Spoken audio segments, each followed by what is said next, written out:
Keisha and Mahni. And we're here today with a recipe. We're going to make bacon cheeseburger pie.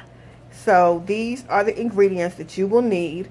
We are going to use a thick cut bacon. This is actually a very, very good bacon. It's Boar's Head Steakhouse bacon, and we got it from Trader Joe's. Not Trader Joe's, Harris Teeter.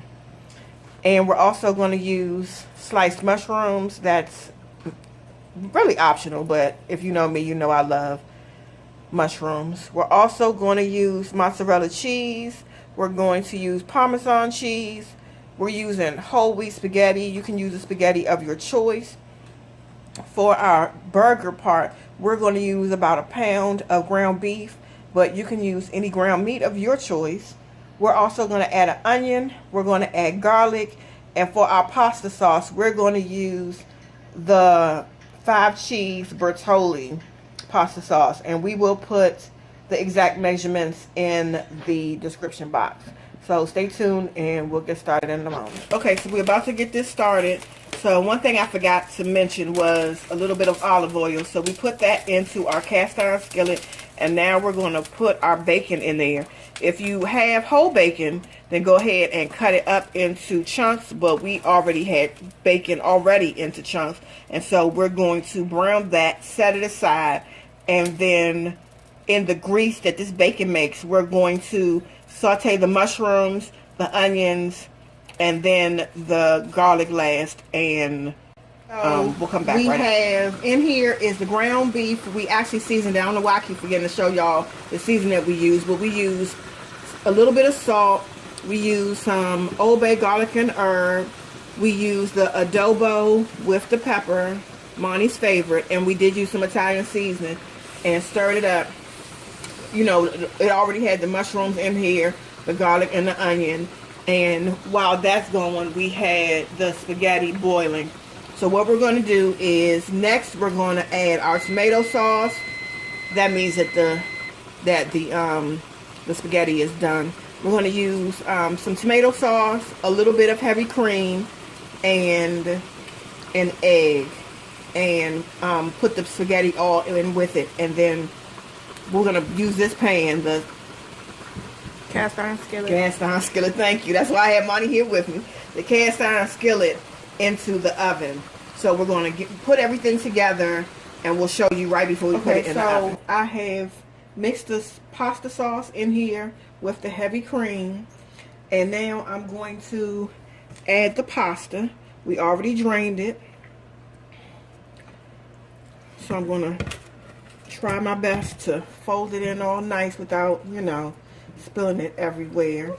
Oh, you know what? Before we do this, well, while we do this, we have an egg.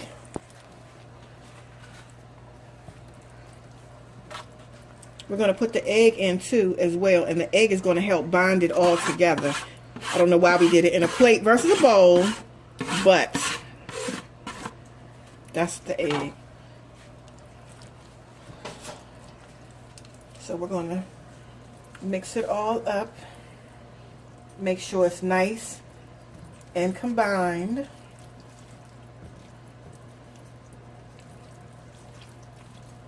And then we're also going to add the bacon in.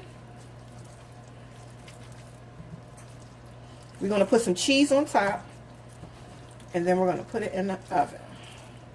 But I just want to make sure that it's all nice and combined. Okay.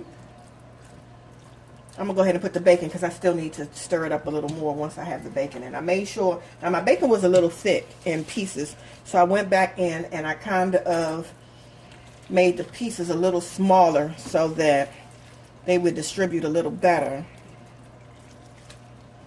It's looking right good. It's looking right good. That's not a thing. It's a thing. It's not a thing. I'm going to ride it till the wheels fall off. That'll make it a thing. Really? Imani. Yep. That's her saying. She always talks about how she's going to ride it till the wheels fall off. So if I make a mistake, I'm like, nope, I'm sticking to it. Unless it's something serious. If it's something that's just like just a little bit embarrassing, it's not that big of a deal. But if it's like something serious, then yeah. But if it's like not a big deal, that's what I always say. So that's why I said it, but she's trying to call me on it. Okay, so I'm going to pat it down. And then I put the cheese on top. Now we have the oven. And basil. Don't forget basil. Well, the basil's after it's out of the oven. Oh, yeah, that's true. So we're going to go ahead. I've tried to flatten it out as much as possible. We're going to go ahead and put the cheese on top. I was looking at the temperature. It's supposed to be 425 for 15 minutes. They just really, I mean, because everything is cooked and done. So really, you're just putting it so that, wait a minute. I think it's stuck. You didn't press it. Oh, yes I did. Now it says 365. I don't know why I was still saying 325. I did press it. Okay, so I gotta use my fingers. That way I can I can control it just a little better. So make sure that your cheese is spread out evenly over the whole dish. We're using the rest of this pack of mozzarella. I wish we had a little more. Or maybe an Italian blend, but we're just using what we had. Italian blend actually would be pretty good. And then I'm going to go ahead and put some grated Parmesan Romano on it as well. To count. Wait a minute. I got to shake it a little bit. It's been in the refrigerator. So I'm putting this on there just to kind of give it a little bit more cheesy goodness.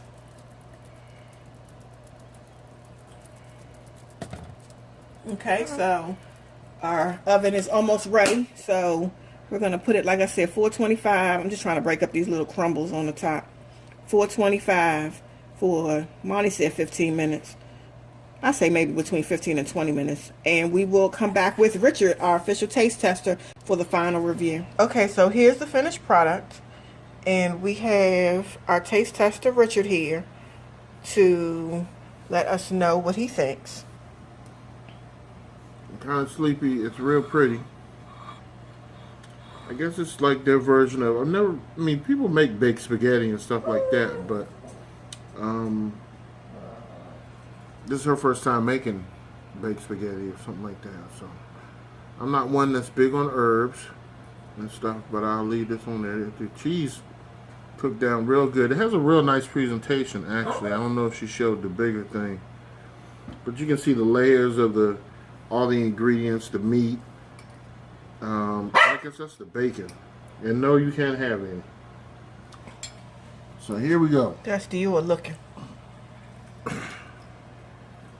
She likes to leave her mushrooms real hunky and chunky,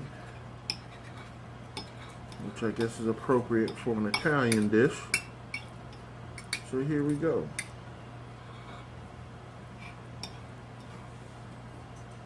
The smell is good.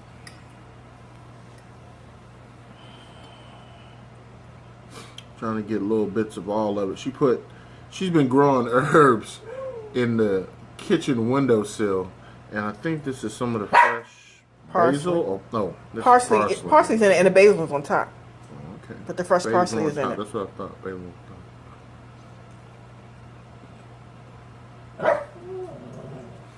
This is good. Once again,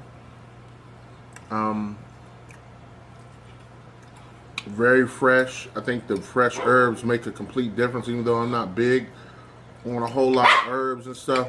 This tastes very similar to stuff that I've had at Carrabba's. I'm very serious.